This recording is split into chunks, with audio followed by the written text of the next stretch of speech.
Good morning, students.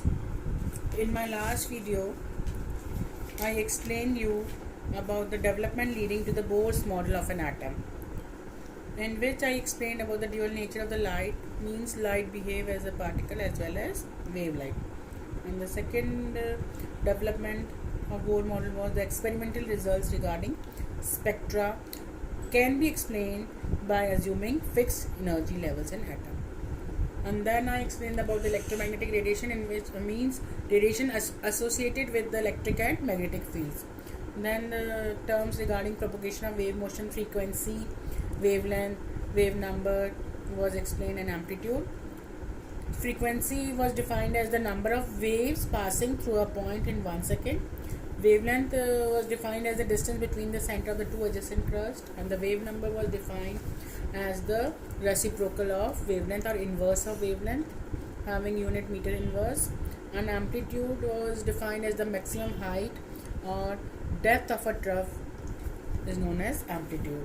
Then about the electromagnetic spectrum, I explained arrangement of the radiations in the decreasing order of the frequency or increasing order of the wavelength was known as electromagnetic radiations. So I will today also the topic which I will explain is just to read. It is not in the syllabus, but you will not understand that postulates of Bohr unless and until you go through it. So today's topic is evidence for the quantized electronic energy levels, that is atomic spectra. Quantize, you know what is the meaning of quantize?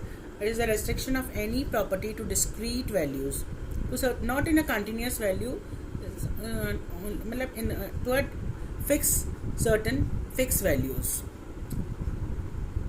So as you know, when the speed of light depends upon the nature of the medium through which it passes. When this light is passed through any medium, the beam from one medium to another medium, what happens? The beam of light is either deviated or refracted from its original path. At that time, it is observed that when a ray of light is passed through a prism, the wave with shorter wavelength will bend more than the one with a longer wavelength. So when ordinary white light, the ordinary white light consists of waves of all wavelengths in the visible range. So when it is passed through a prism, it is spread out into a series of colored bands called spectrum. So what is spectrum? When a white light is spread out into a series of colored bands is known as spectrum. As you know, the white light in the visible region consists of waves with all wavelengths. So light of red color having longest wavelength. As I told you, in the electromagnetic spectrum, they are arranged in the increasing order of the frequency. So the red color with the longest wavelength will deviate less, and the violet color with the least wavelength will deviate more. So what is the range of the spectrum in a visible region? It is the range is from violet at 7.5 into 10 to 14 Hertz to red at 4 into 10 to 14 Hertz. It is the frequency range is given. It is of decreasing order. As you know, the frequency is arranged in the decreasing order and the wavelength is arranged in the increasing order. So this range is from 7.5 into 10 to 14 to 4 into 10 to 14 for red color. Such a spectrum is continuous spectrum. For example, you have seen in the rainbows, in the rainbow in the sky. Why it is known as continuous spectrum? Because the violet color is merged into blue, and the blue is merged into green, and green is merged into red color. So all the colors are merged into one another. That is why the spectrum is known as continuous spectrum, and this type of spectrum is also observed in the rainbow. Now, when these electromagnetic radiation interacts with the matter, the atoms and molecules may absorb energy. By absorbing energy, when they will interact with the matter, they will absorb energy, and they will reach to a high energy state which is an unstable state. As soon as it will reach to a high energy state, that energy will be considered as unstable. When they will return to the normal state, the atoms and molecules will emit radiations in the various regions of electromagnetic spectrum. And this is of two types: emission spectrum and absorption spectrum. What is emission spectrum?